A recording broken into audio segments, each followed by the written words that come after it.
Let's see if this is working.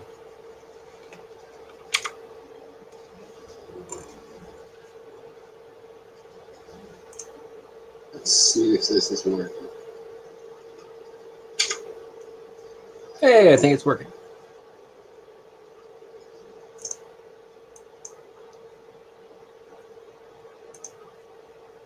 Hi, what's up, man?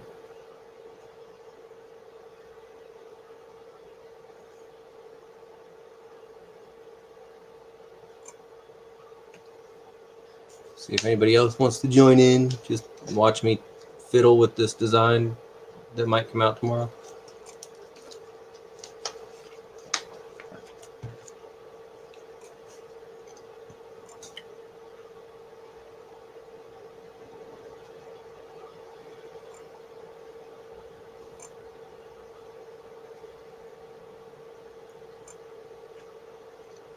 Oh, man. What a long week.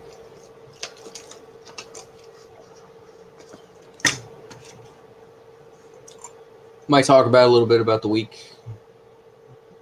All the wonderful fun I've had since last Wednesday. Been in bed. Hey, Maui. When I talk, can you just hear me or can you hear anything else in the background? Hey, Crumple Zone. Thanks, man. I should be back to work in probably Thursday. Hopefully Thursday. I'm not trying to test it too much.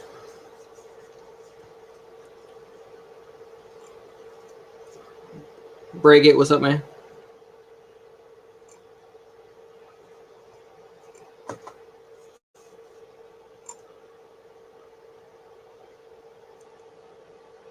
Everybody hear me all right?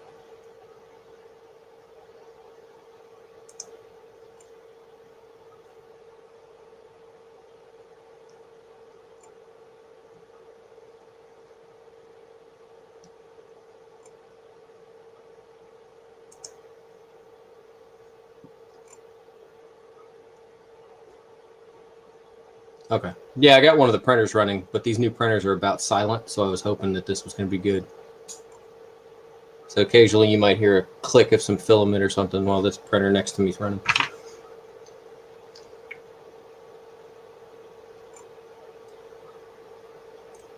So I'm going to share the screen on this side.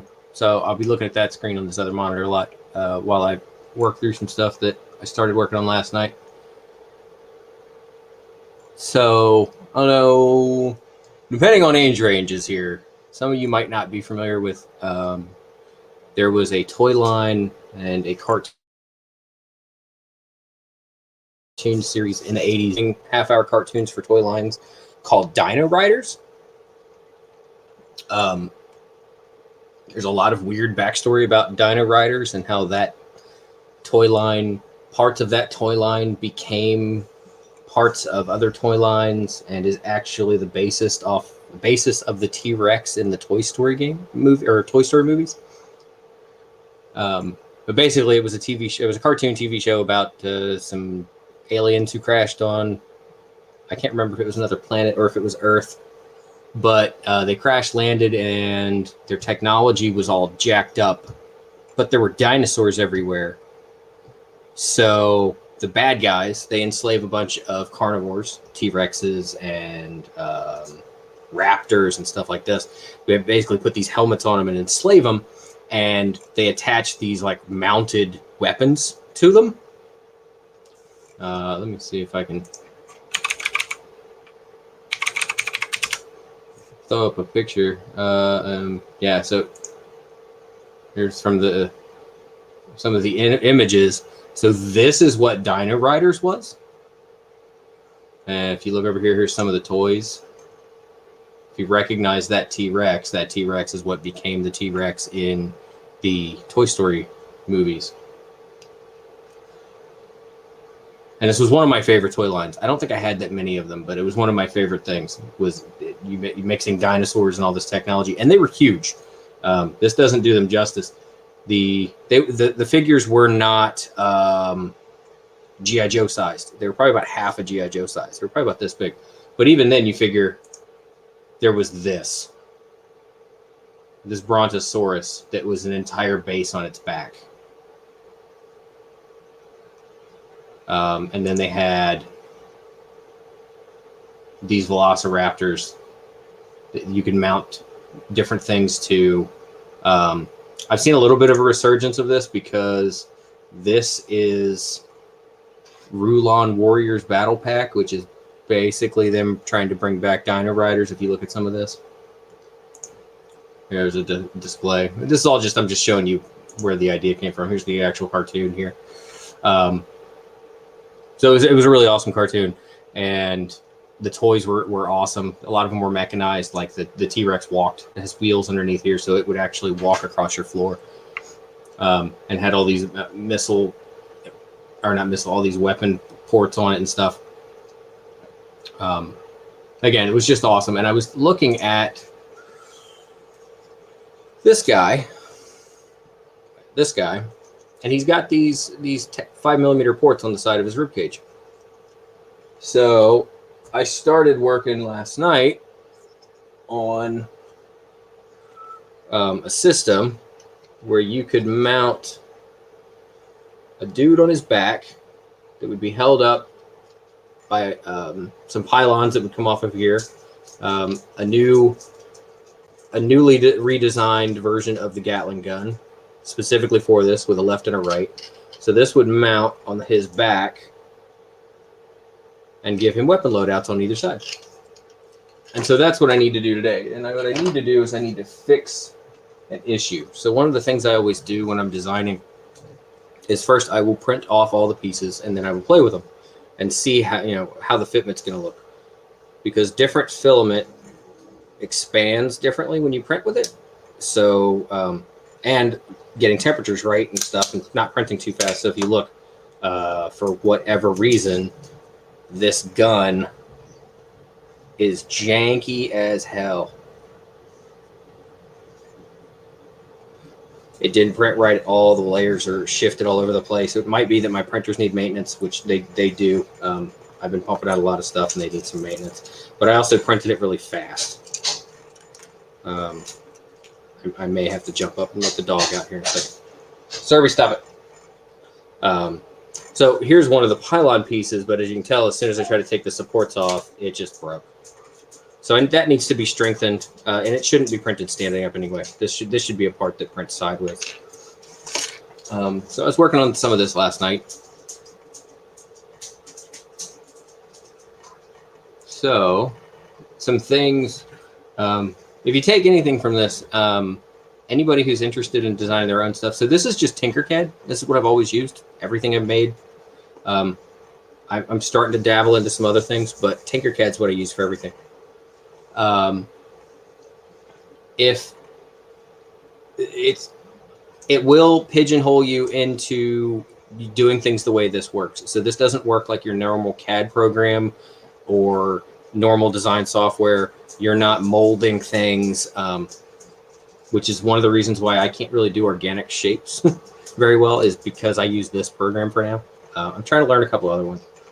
So a lot of the way this works is you create what you're creating by adding and removing shapes and changing the geometry of shapes and things like that.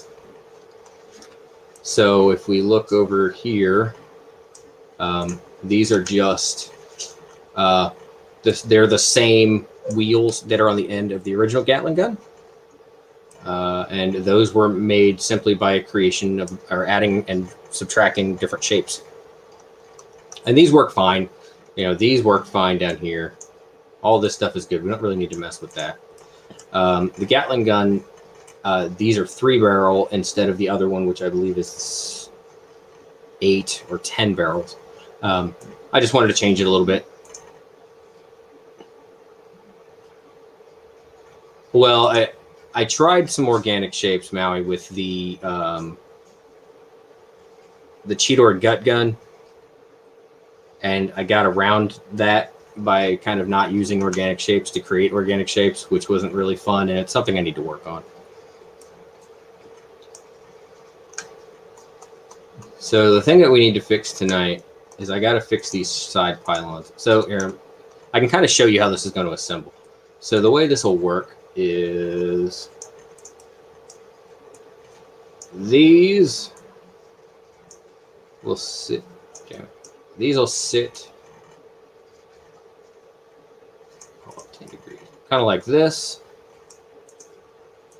This has a hole in the bottom, which I also need to address some issues with this. That will peg into there, so when you print this, you'll be able to print it multiple pieces. So that pegs into there. These holes right here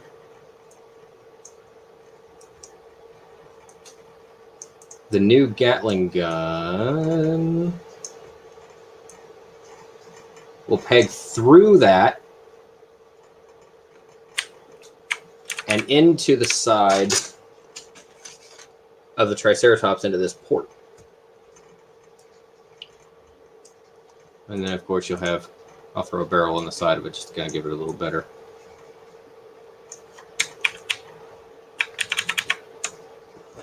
You'll have double barrels, one on each side.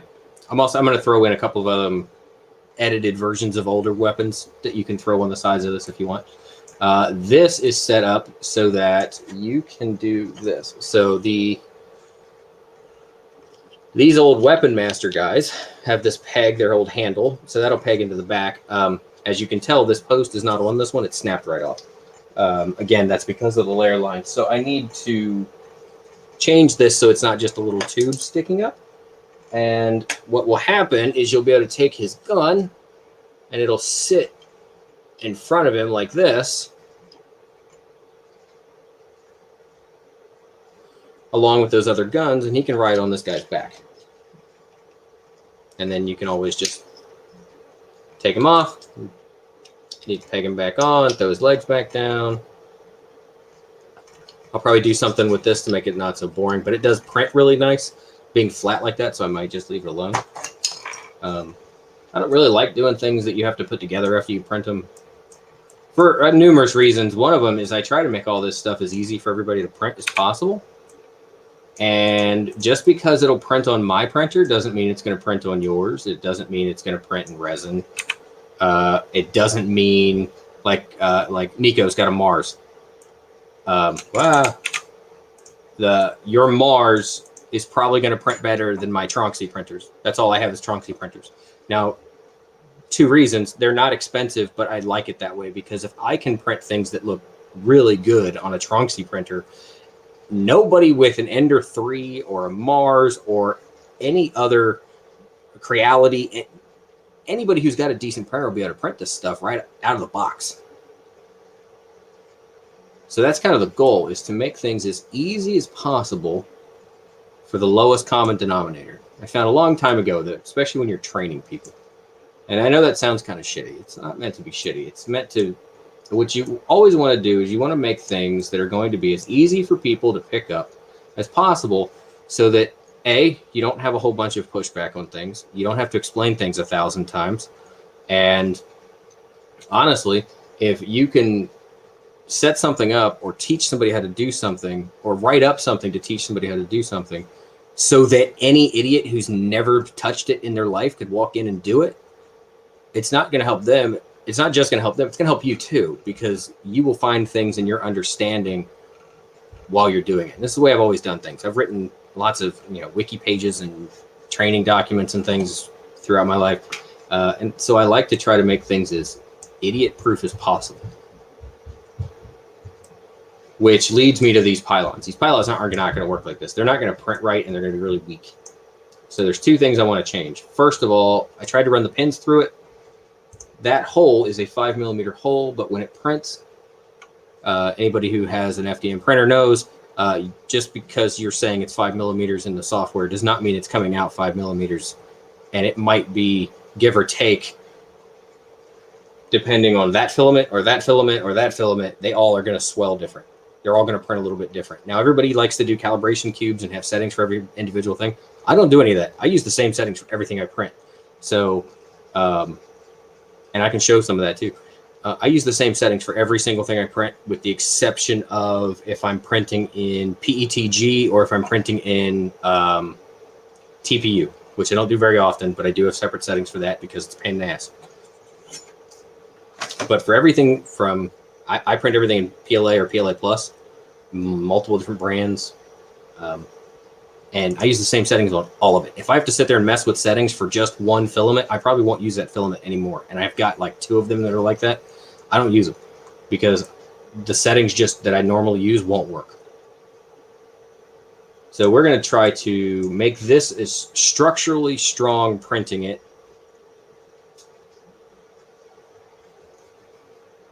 Let me see. I was never in the military, but you were absolutely right, Maui. I always wondered how they do this when all the other guys are doing these live streams.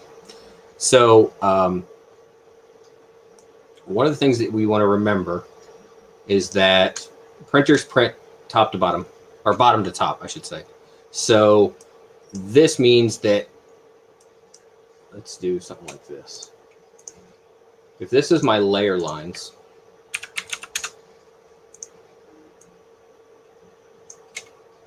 and we're gonna, so as this is printing, it's layer, layer, layer, layer, layer, layer, layer, layer, layer, layer, layer. And so if you'll notice, it's printing a cross section. So what happens is when you're printing in this cross section, that also means that that cross section is your weakest point. So if anybody's ever printed one of the Gatling guns, there's a reason why I print these shafts laying down, and it's so that they're strong. You have to clean the ends up a little bit more. I tend to stick these in a drill with a piece of sandpaper and just hold them for a minute when I print these off for people. To make it, well, it makes them really smooth, but it also is just easier. But because the layers are going the length of the part, they're not going to snap. They're not just going to shear off. And I know I've got something I can show that where it shears off instant. So you don't want to design things where you're printing them tall. This is another reason why the Grimlock sword prints laying down. I hate swords that print standing up, and I have one coming out that has to print standing up to be what it is. Good night, Crumplezone. It has to print standing up, but the handle prints separately so that the handle doesn't snap off in the hand of the figure you're putting it in. So because this layer line thing is going to happen like this, which I think I already showed on wherever the parts are, which is, you know, it literally, I just break pieces off and just shear it right off at the layer lines. Now, given I printed this fast and quick and dirty, and it wasn't going to stay together anyway, but I don't like the way that prints. The other thing that happens when you print like that is if you print holes, even with supports, they always, let's see if I can, okay. I don't know if you can tell, they're not round. It tends to flatten the top and the bottom of the hole, which means that if you've got a round hole going through a half square peg, that's not going to work. Which changing the orientation of the way this is going to print by doing what we're about to do here will fix that. So the first thing I want to do is I'm going to break this apart into some individual shapes. And so you start to see what it kind of is. Now, this is just a block, a cut, as I'll call it, a cut. And this cut was just meant to do, back up. It just cut out a chunk of this. If you combine those pieces, now there's a cut. Well, this hole is 5 by 5. I'm going to make it 6 by 6. And the reason I'm going to do that is, and then I need to center it on this one. And the reason I do that is because when it prints, it's not going to be 6, realistically. And even if it is, holding up that platform doesn't need to be necessarily that strong. It doesn't need to hold it. It's not a ratchet joint. It's literally just a pin that's going to go through it. So it's better for that to be a little bit loose because this top piece is going to sit on top of the dinosaur's back. So it doesn't really matter. So that will fix that right there. The other thing I'm going to do, and this is going to get a little bit wonky. So we have our parts here, and you'll notice that they have a slight, they taper out a little bit. And they do that on purpose, and that's so that it wasn't so squared off on his back. I'll pull his head off. I didn't want these supports to sit like this. I wanted them to cock in just a hair. We can still do that. We can still get that effect. But what we're going to do is I'm going to take this box that's a cut box. I'm going to drop it to the ground. So now it's level with what my work plane is. I'm going to drop this to the ground. And then I'm going to focus with F on this. And now I'm just going to rotate this.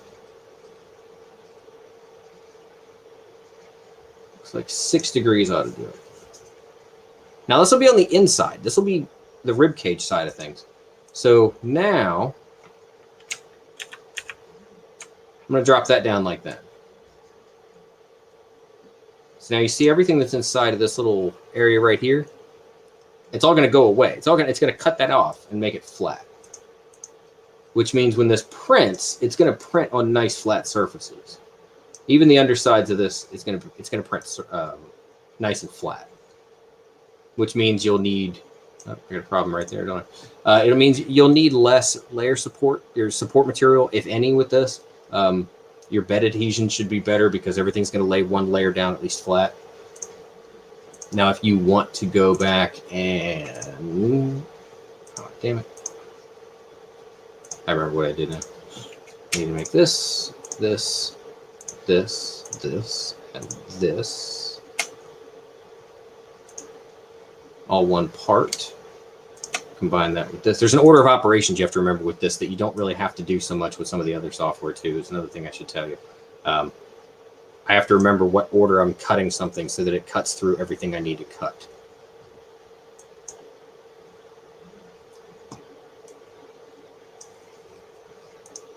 Let's see. I know Break It had to go. Maui and Nico, you're still here. Crumplezone looks like he had to go, right? Kind of going back and forth between the broadcast side of things and the actual YouTube side. There is a delay, I noticed, several seconds. But if anybody has any questions whatsoever, throw them out there. So right now I'm going to take all this stuff and I'm going to cut it. So I'm going to combine all these. Change the color to make things a little bit more visible. So if you'll notice now, that's going to print flat. There's a little bit of a raise right there. You won't really notice it. It'll be on the back. Everything is going to print flat, which means that everything that you see on this, where'd that part go? Will be just like the shafts, where because it's printing this way, it's strong. Like I'm pressing. I'm flexing it, but I'm not breaking it. Whereas you saw the other stuff crumble. That all printed using the exact same settings all at once on a raft. I like to print on rafts. Some people hate it. I don't. So this is printed with the exact same settings as the pieces that you literally saw me just snapping off. Because, well, it's closer there. Broken it down too much. Because that's the way the layers work. So this should be way better. And now, another nice little trick. Notice I have 2 of these. I don't actually need to keep this one anymore because all I'm going to do with this one is duplicate it. Looks funky for a second. And then I'm going to flip it. Flip the duplicate. So now I have the 2 pieces I need. This also is going to help this peg right here because I was having trouble getting this peg into this hole. Again, I was using exacts. I always make this mistake where I use things that are the exact size that they're supposed to be without allowing for any shrinkage. And then I have to go back and fix it after the fact. But because I cut that piece off, that'll actually fit better up in there when it's glued. This will be one of the few things that I make that you're going to want to glue.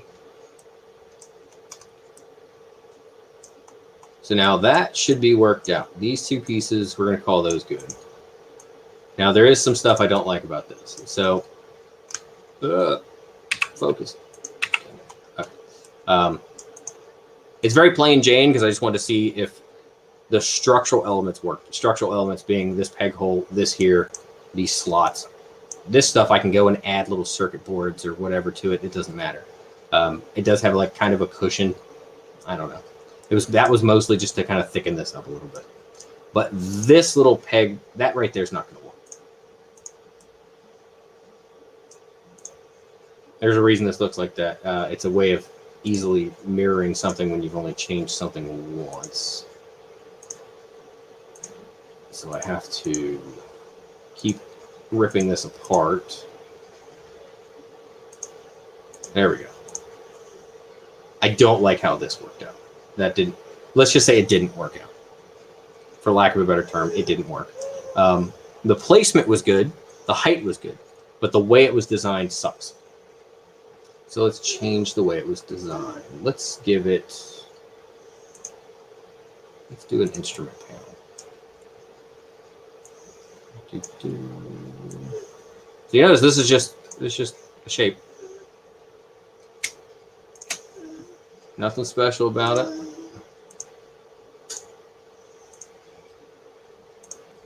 I'm going to center it on there. That's just mostly to get my angles. Let's pull this in. All shape manipulation.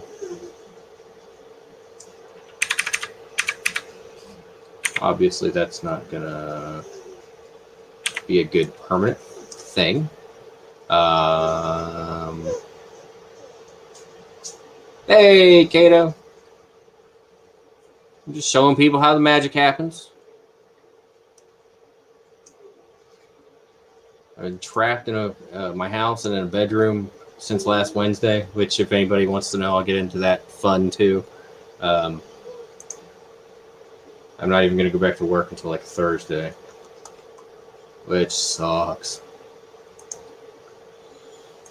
So whenever you see these boxes that look they look translucent like this, if they look like this, that's a cut.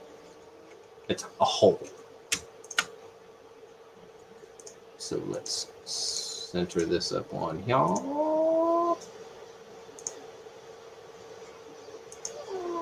This is my version of OnlyFans, man. Ain't nobody gonna pay me for the stuff I can show on the other version. I mean, nobody pays me for this either, but I don't want them to. So with this right here, so I could just cut this like this. Just cut that top corner off. But that seems kind of boring.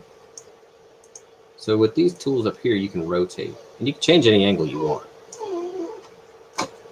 So let's just give it some character.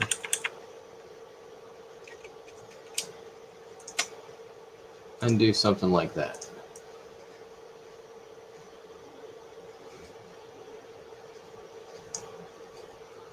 And then this kind of looks out of place, just kind of sticking out of the side of this. But we can't go too wide because one of the things I did notice is when he is sitting in this cockpit, there is not a lot of room on either side for his legs, and you need a little bit of wiggle room. 3D print a life-size Kato so I can put it in front of the camera for conference call.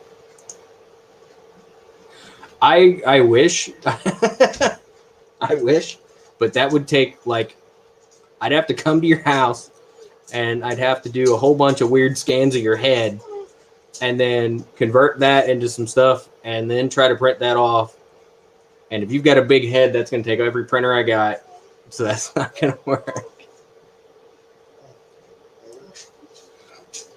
So let's see. So this right here, if you can tell, this is just a cylinder that I've changed the amount of sides on it. And I put a little bit of a bevel on the top, and I'll show you some of how this works. If I don't kill that dog first. He just likes to go outside and bark at my neighbors. I'm not being mean. He just wants to go bark at my neighbors, and it's 10 o'clock at night. So let's see. Let's pull this out. Let's make this, instead of a 5x5, because that's a 3mm hole, let's make this a 8 by 8, center it on here, draw that down to there. Change the sides up. Put more of a bevel on it.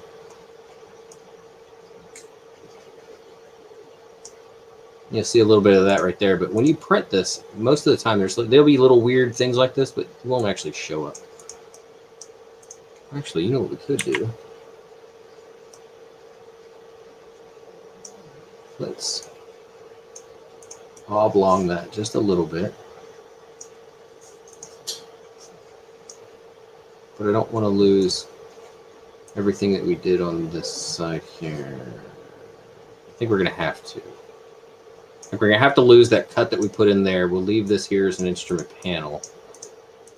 Because what we can do with that, and there's another neat little trick for anybody who ever uses Tinkercad, is you can change your work planes. So we'll go with this right here. It'll be kind of like just a joystick setup. Kind of my thoughts on it. Go back. Sorry about that. Another nice thing about using Tinkercad. Tinkercad is online based, and it saves your work as you go. For better or worse, it saves your work as you go. There is no save button, you'll notice. So it saves as you go. So what you don't want to do is, you notice now there's no back button for me. It's because I left the page, which means I can't undo anything that I've done so far, which I'm not going to. But if I had just done something catastrophic to this model and accidentally done that and clicked on another link, Serby, dude, shut up. Just shut up. You're not going outside. No, you're not going to go bark at the neighbors. It means I would not be able to fix it. Hey, Beyond the Max. Oh yeah. So one of the cool things you can do is you can change your work plane. So right now my work plane is this. But I can come in here, and now when I bring in pieces, they come in on this plane instead. But I can still interact with the other pieces. So let's make this a 3x3. Bring this way down.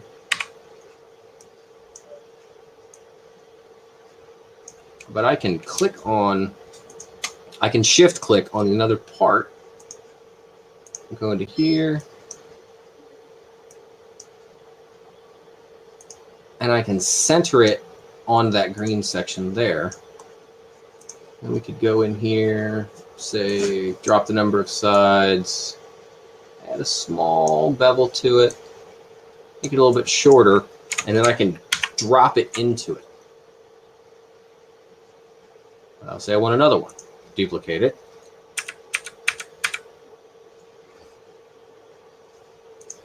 Change the work plane back. And now those are perfectly aligned with this. They're set inside of it. You need things to be overlapping when you join them so that it joins them together as one piece. So there's all that. We could go a little bit farther with how I was doing this.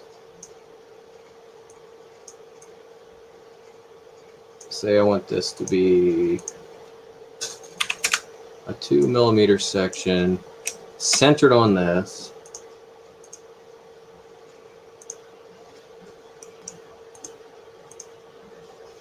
Let's pull it into, actually, you know what, we'll pull it in to be in line with the oblong cylinder that we did before. Come on. My mouse is acting up.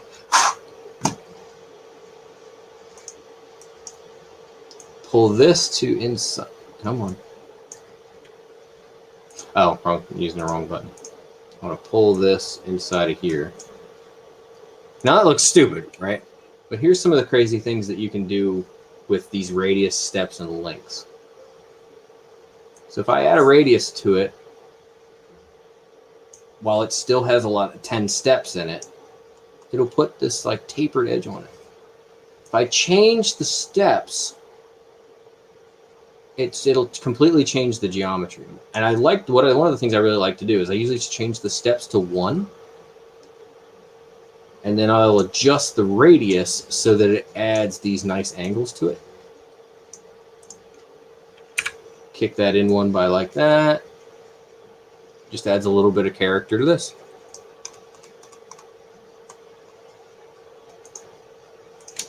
So let's see, I want to add, see, there's some other issues that we've got going on now because of some of the things I've done. So pull that out of the bottom because I'm going to have to fight with it to get it to disappear. So you'll notice this over here keeps turning green.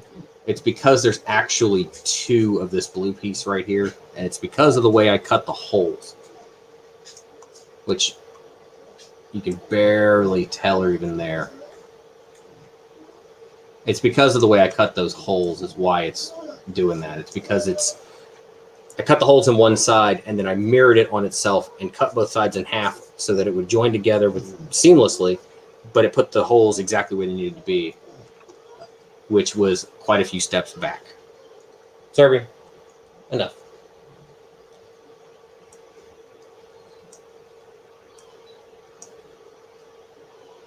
Let's see here. There's a way to fix this, The first thing I want to do is double check. So that's the green one. I'm going to move this green one. No, not that. I'm going to move the green one because I want to see if it, yeah, that's the one that's got the hole in it. So this is what I did, is I combined the blue one with this hole, leaving the green one there, which puts the green there. This is going to seem really stupid the way I do this, but it's really the best way for me to make sure that everything is exactly centered. And now I need to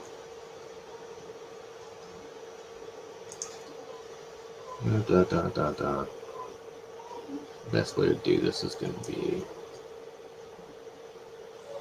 let's duplicate that,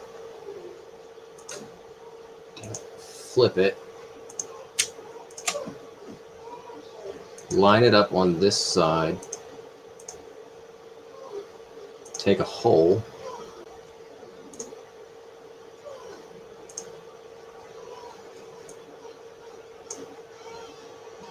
and you don't really have to be exact with these weird seams, because in the model itself, when it's all put together, it's not going to matter. So now I'm going to take that hole with the blue, cut it out, and now I've got the holes on both sides. Now, this is here to keep the bottom flat. If I kind of go inside of this, you'll notice that there's this kind of edge on the bottom, and that's because of the way I changed, or the way I did the design, the way I did. So I'm going to just copy, I'm going to select everything, right? I'm just going to select it all and join it all together. It takes a minute.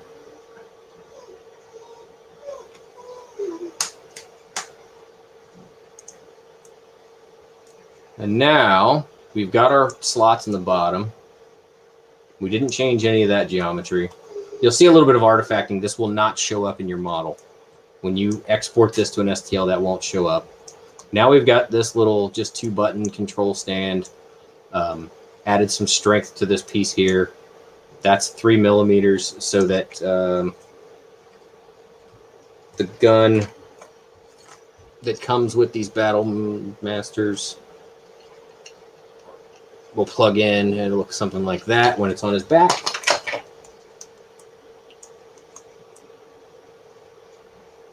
And you could, if you wanted to, you could go in here and do some cutouts and put some circuits and stuff. I'm not going to. I kind of just like the simple look of this, especially after looking at the other Dino Rider photos. So since we fixed this,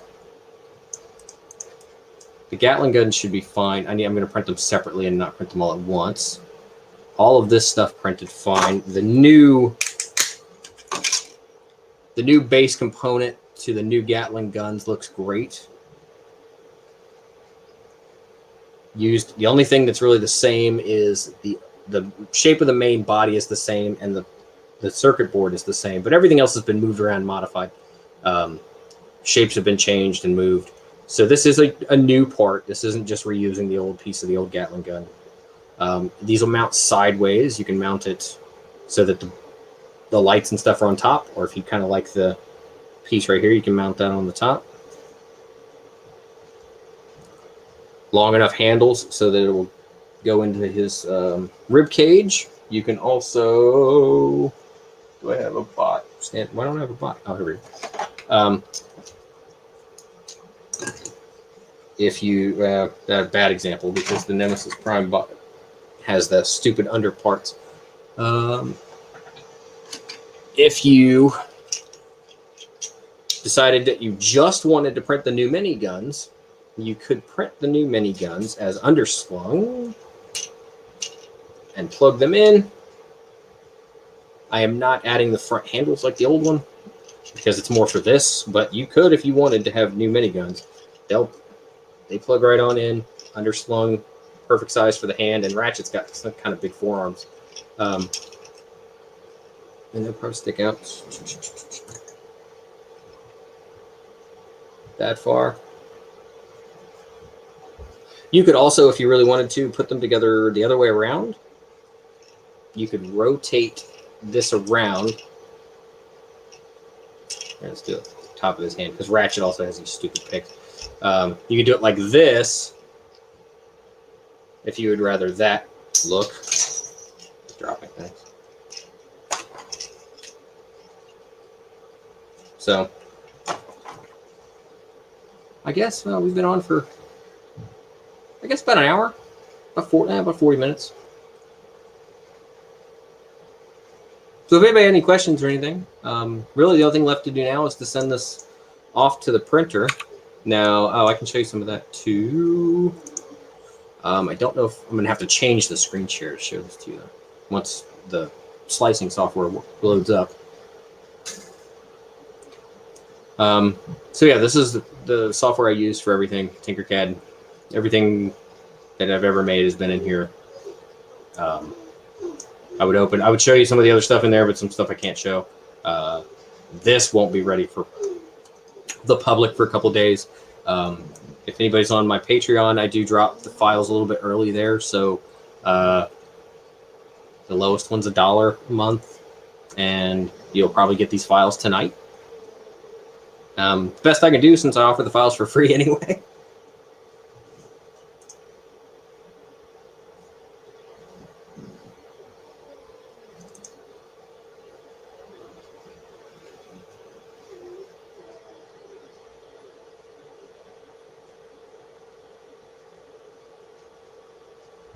Let's see.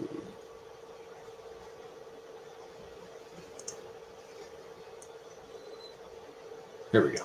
I have to turn off the screen share and then turn it back on. But I have to select the right one.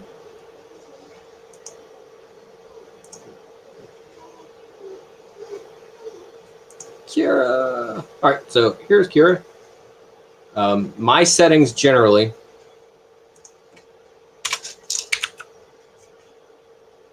are a 0.16 layer height. Most of this other stuff I leave alone. I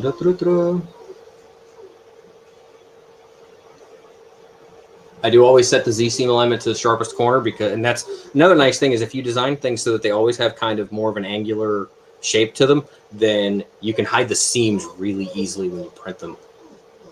Whereas if you go with any of the other ways of it working, like it'll scatter it, or it'll determine just kind of a hidden area. But if you've got something that's completely round, there is no hidden area. It's gonna have a seam running straight up the back. This was from the really fast. I usually don't print on 10%. Usually I print 20%. I do love the gyroid infill. It seems to be the strongest, and it's the fastest.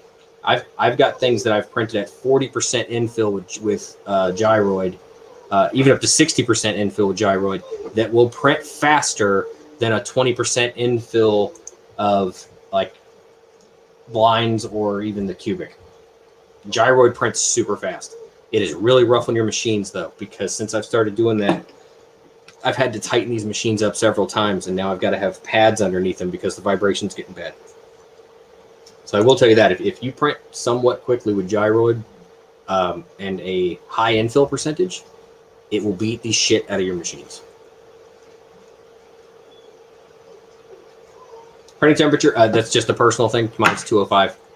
205 works for every filament that I use. If I need to tweak it, I do it on the machine end. I'll just turn it up to 208. It's usually about the highest I'll go. Print speed is your printer preference, however you want to do it.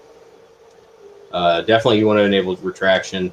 Get your retraction distances dialed in on your machine. Luckily, these run on a 5 really well. I do have some filaments that I've had to change this to like 7.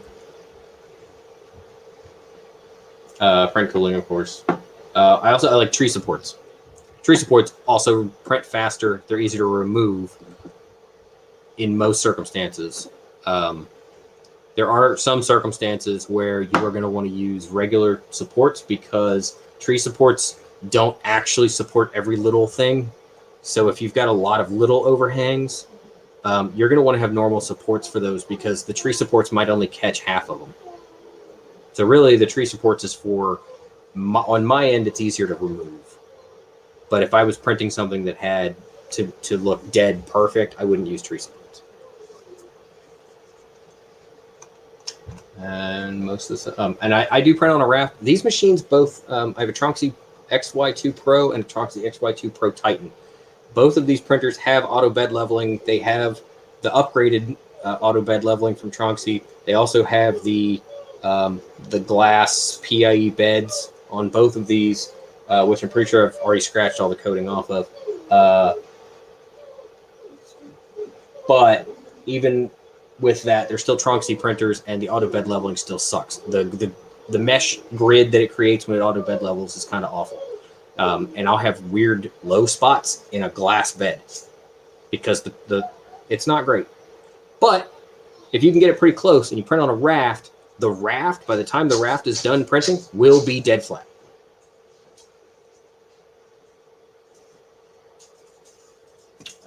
So if I wanted to throw in some pots, like here's the Megatron stuff, the new shattered glass stuff that I dropped the other day,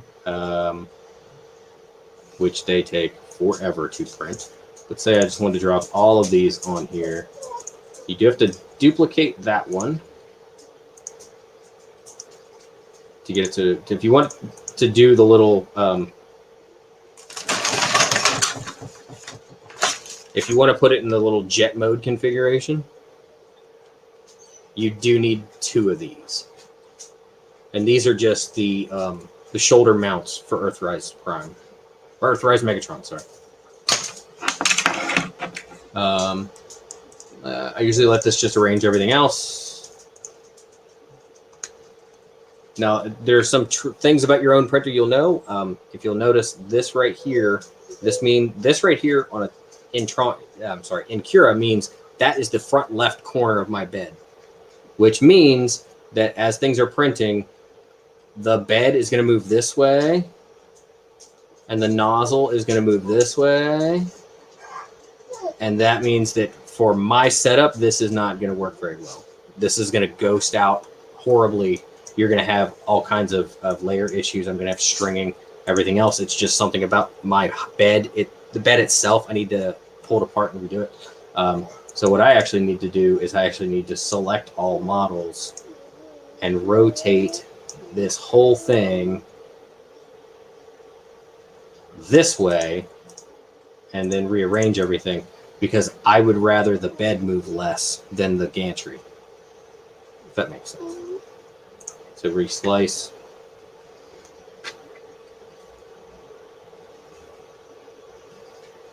I live in a townhouse, and my neighbors rent their basement to some people who don't remember how old they are, and they like to be out in their backyard and drink and yell until 2 a.m.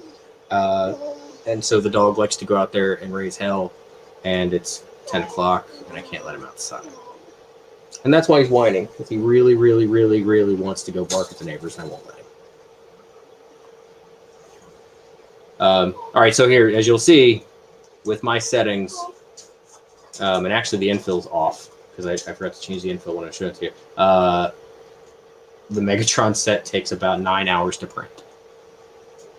I have printed several of these that were not up to my standards, so they don't use all that much filament. They're only using, ignore this, that it's not set up to actually price anything out. It's using 11.79.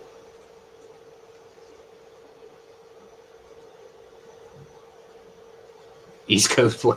Yep, you caught me. I am on the East Coast. That's why it's so easy for me to go to TFCon this year. And I hope I see everybody at TFCon. I'm going to try to have shirts made up. So if anybody orders, or if anybody actually orders a shirt and I see you at TFCon, I'm making special edition rollers just for TFCon. And if I see somebody wearing one of my shirts, this is going to those people. And I'm never going to print them in this color specifically ever again. And I know it's free stuff and everybody can print whatever they want, but I mean, these will be me. So anybody who buys a shirt, when I get the shirts worked out, and I see it at TFCon, yeah, so it is a super long print. If you print all the parts at once, and a lot of that has to do with I did put a lot of detail into these wings. So your jerk settings are going to change. How fast this will print. If you try to print this really fast, though, I will tell you it will ghost out all to hell. You will see every one of these little things will ghost really bad.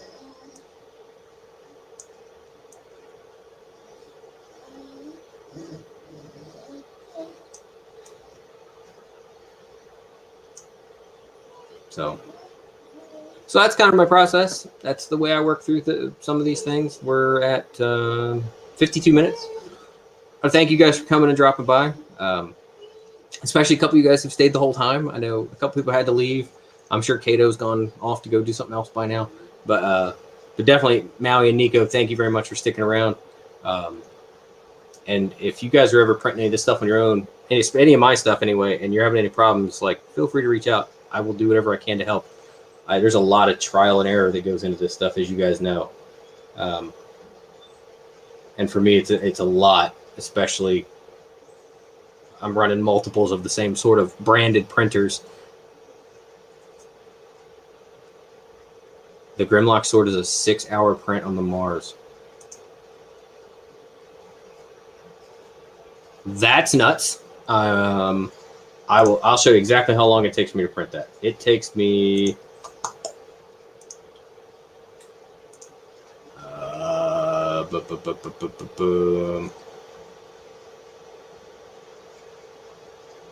I actually don't know where the Grimlock sword stuff is off the top of my head, and I don't want to open just random download folders in front of y'all. If y'all can see any of that, I don't know if I want to show you all that. Here, I can do this, because you can't see this side. Can't give away everything. And I do print things that have nothing to do with Transformers. Let me see. The other problem is this is a new computer, and when I ripped the hard drive out of the old one, I set it up in like an archive, so I have to dig back through the archive real fast of printing, Firetox designs, Grimlock. Here we go. Grimlock sword.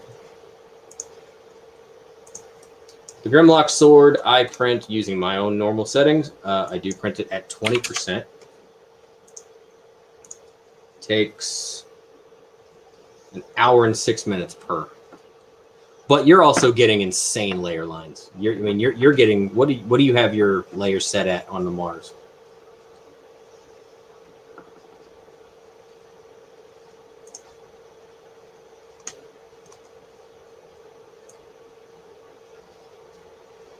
Here you can kind of see how that gyroid infill looks.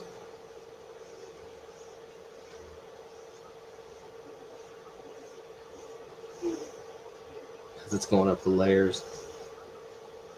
And that's the 20%.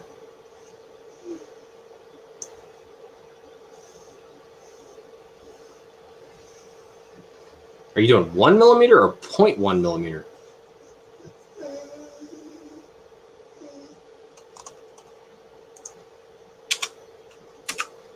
if I change this to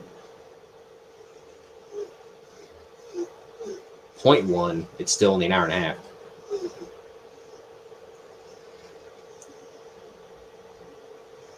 Then you get really crazy into the way the gyroid works.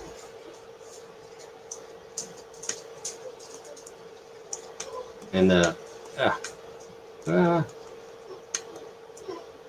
but this is why the sword was designed this way too. Yeah, that's what I thought. 0.1, yeah. That's why.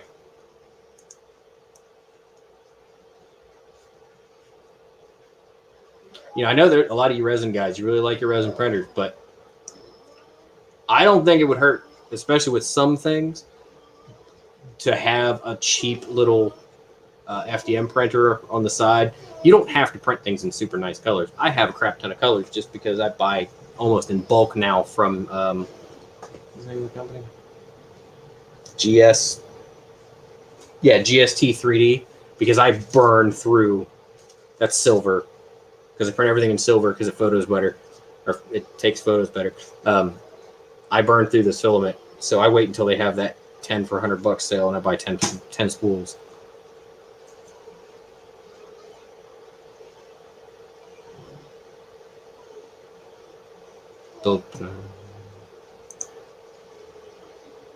Yeah, that sounds about right. Yeah, that one's. This one and this one are 265 by 265. I think it's 265, and that one back there is 250.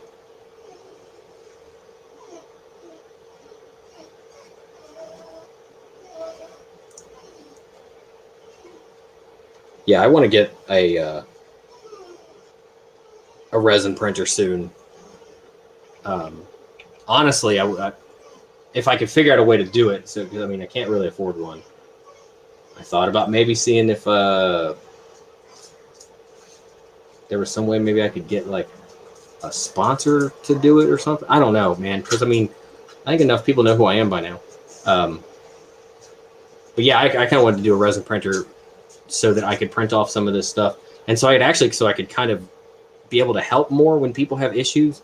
So like occasionally, and not even occasionally, every time somebody tries to print a roller in resin, they have the same 3 problems. Serby, go lay down. No, go lay down. 100-pound dog wants to get in my lap. No, go lay down. Either because resin print is a little bit more brittle, it'll snap off the wheel pegs, or I definitely had somebody who printed roller the exact way it's supposed to be, but on one of those resin printers, and when they tried to take it off, it destroyed the build plate, because that's a lot of flat surface area on that build plate, and they tried to remove it, and it just like they tore up the build plate just getting it off.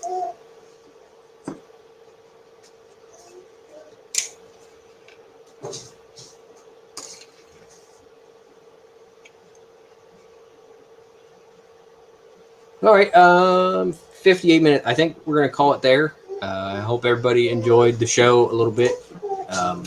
Hope you guys had fun, learned anything, a little bit about my process at least. So thank you guys for joining me.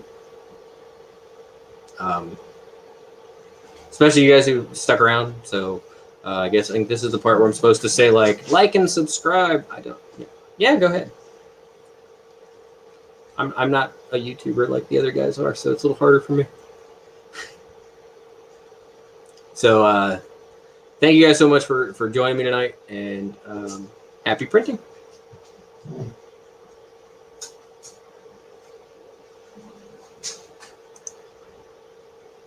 I have to hit the button. Hit the button.